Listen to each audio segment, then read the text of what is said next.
What's up guys, welcome back to InvestingPH. So today we are going to review a fast-growing high-speed broadband operator in the Philippines, which is Converge Information and Communications Technology. But before we start, I would really appreciate it if you click on the like button, and if you haven't yet, do subscribe to my channel. With that, let's start.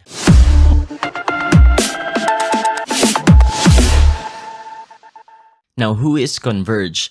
They were registered with the Securities and Exchange Commission on October 17, 2007, primarily to construct, install, maintain, and operate in the Philippine Information and Communication System. In 2008, the company was granted a congressional franchise with a term of 25 years to commence fixed broadband internet operations in June 2012.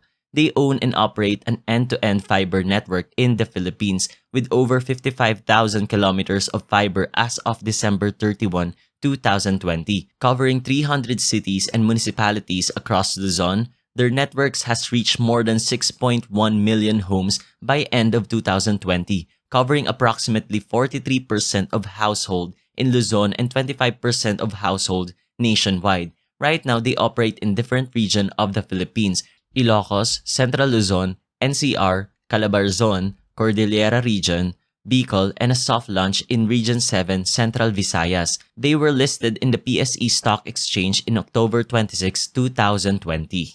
We can divide their revenue in their two businesses, residential business and their enterprise business. We can see their 2016 to 2020 revenues are increasing yearly in both businesses. The residential business offers internet services and other bundled connectivity services to residential customers. Majority of their customers here are home users and some micro businesses, while their enterprise business provide internet services and other connectivity solutions to enterprise customers. This includes large business and corporations in the Philippines like BPO companies, public universities, and NGOs.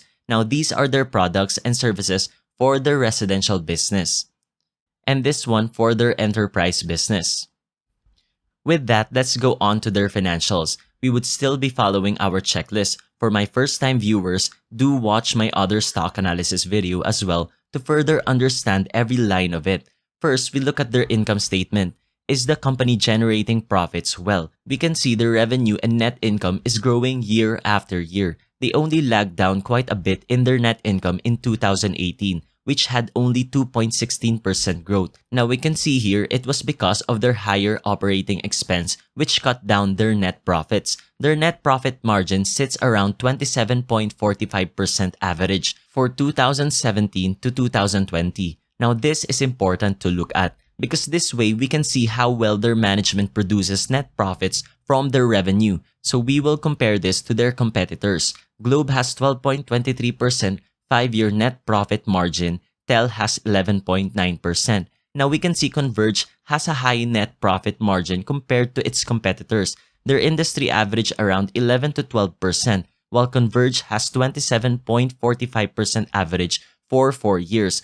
Although we can see their profit margin is going down every year, this is okay since they are still far off from their competitors. So this is a big check for us since we can see both revenue and net income are growing and they have a very good net profit margin. Next, we go to their balance sheet. I haven't found data for their 2017 balance sheet because both MSN and Investing don't have it. Tried to find it in their annual report, but sadly I couldn't find one. So 3 years is all we've got. We can see they are consistently growing at a huge amount year after year. Well, since they are new, we would really see rapid growth from them. And seeing their income statement, this isn't surprising to see their assets growing at this rate. So this is a big check for us. Next, we go to their ROE growth. Now, since they don't have a 5-year data yet, since they are still new, we can only get a 3-year average. Though I don't like valuing companies for just 3 years because it doesn't give me enough data how the business is really growing. Well, we have to do for now. MSN doesn't have this data. I computed this one for you guys manually. Their 3-year ROE average is 18.60%. Now, what we want here is for this to be 15% above. So this is again another check for us. Now we check if their ROE growth isn't because of too much debt. Again, never look at ratios blindly. So we go on to their debt to equity ratio. This is computed by total liabilities divided by total equity. With this, we get 1.04, really low. Now we can see their ROE growth isn't influenced by too much debt. With this, another check for us. For their other competitors, Globe has a 3.12 debt to equity, while PLDT has 3.99. Now we go to their free cash flow. Free cash flow is computed by cash from operations minus capital expenditures. We can see Converge has a negative free cash on hand ever since 2017. So this is an X for me. Free cash flow is important for me because, like I said, this can be used to pay out debt or to further expand the business, or if ever the company has a huge emergency. Although Converge is still new, this may explain why they aren't yet holding an amount of free cash. Since they are using everything to expand the business, we can compare this to its competitors. Globe and Tel don't hold that much free cash as well. Anyway, let's proceed. So since they have a negative free cash on hand, our next valuation would also be an X, since what we want here is for free cash flow to be able to pay out their long-term debt in just under 3 years. Globe for this valuation will take 31 years and PLDT 29.41. With that, let's proceed to our next valuation. This is another debt valuation, this time for their short-term obligations or their short-term debt. This is the current ratio. With this, Converge has a ratio of 1.38. So they have 1.38 peso of current assets for every 1 peso of current liabilities. What we want here is for this to be between 1 and 2. So another check for us. Even with their story, we can see their net income and equity are growing every year. We can conclude that they are using their assets well to expand the business. For their competitors, Globe has 0.80 and Tel 0.41.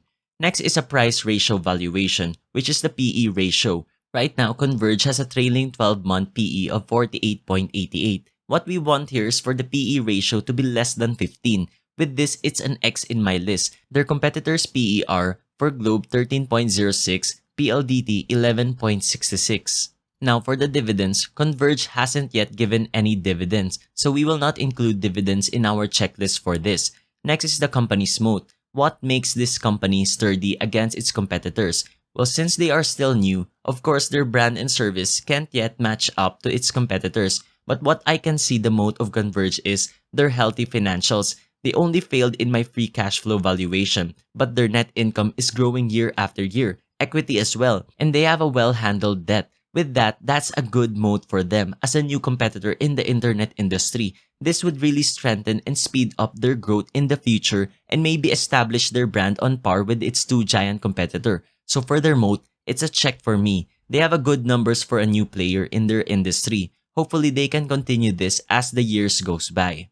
Next is their company leader, their CEO and founder, Dennis Anthony Uy. There's not much data that can be researched for Mr. Dennis, so this is a new situation for us when valuing its leader. Now let's look at other board members. Their chairman, Jose Pamintuan de Jesus. Now we can see this guy has a lot of companies he has handled. Next, their president, Maria Grace Y. Uy, which co-founded Converge with Mr. Uy in 2007. Now this is hard since we don't have other companies they handle to value their performance there, because what I also look at are financials of other companies they handle. This in turn proves to me they are well experienced. But even with that, what strike me the most is the awards that were given to them even though they are still quite new. They received such prestigious award for having an outstanding performance and tenacity in developing successful businesses.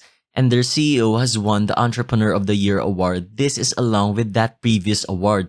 This is a big testament on how well they are managing their business with their company financials, which is great, and these awards that they have received. Again, this is even though they are still quite new in the business. With this, it's a good proof for me that they are a good leader.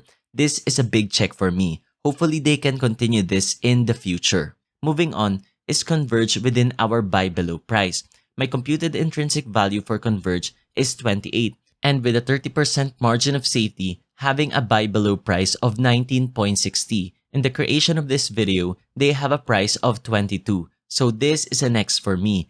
With that, Converge scored 7 out of 11. Not bad really, they have a great financials. Hopefully they can continue this in the future. Seeing as though the newcomer in internet service has this good financials, even though they are new, gives me a good feeling about our country. Really hoping they can continue this. And with what they are showing, This makes our big two internet company step on the gas in improving and growing their business. Now I want to explain something because I see comments that I should include in my valuation the recent news about this certain company that can affect the price or future growth. Now I just want to explain why I don't include that in my analysis, because what I value here is what the company has shown us so far. I don't want to include what the analyst or Wall Street is saying to my valuation or what the famous gurus there say. This will create a big bias in my valuation and adds more speculation to it, because you are relying on future events to happen which in some cases don't happen at all. This in turn lets you use greater growth projections that is way beyond what the company is showing and is sometimes is capable of when computing for your intrinsic value. So this is the reason why in my valuation, I don't put those speculative news or analyst projected growth. Now this ends my valuation of Converge. I hope you guys got a lot of info from this. So do like this video, and if you haven't subscribed yet, do so right now. Support my channel. Thank you and see you in my next videos.